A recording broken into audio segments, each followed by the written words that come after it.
Guys, അപ്പോൾ നമ്മൾ പറമ്പ് വൃത്തിക്കുമ്പോൾ കണ്ടാണ് ഗൈസ്, തേരട്ടയാണ് ഗൈസ്. നമ്മൾ മരത്തിൻ്റെ താഴെ നിന്നാണ് കിട്ടിയത്. ചപ്പിൻ്റെ ഇടയിൽ കിടക്കേണ്ടായിരുന്നു ഗൈസ്. പക്ഷെ ഇതെപ്പോഴും ചുരുണ്ടിട്ട് കിടക്കണം. ഇവിടെ നിന്നാണ് നമ്മൾ തേരട്ടേനെ കിട്ടിയത്.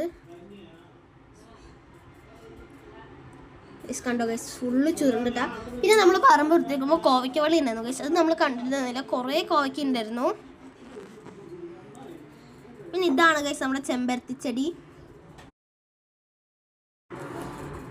നമ്മുടെ ബ്ലൂബെറിൻ്റെ അപ്ഡേറ്റ് ആണ് ഗൈസ് ഇത്. ബ്ലൂബെറി നല്ലോണം വലുതായിട്ടുണ്ടായിരുന്നു.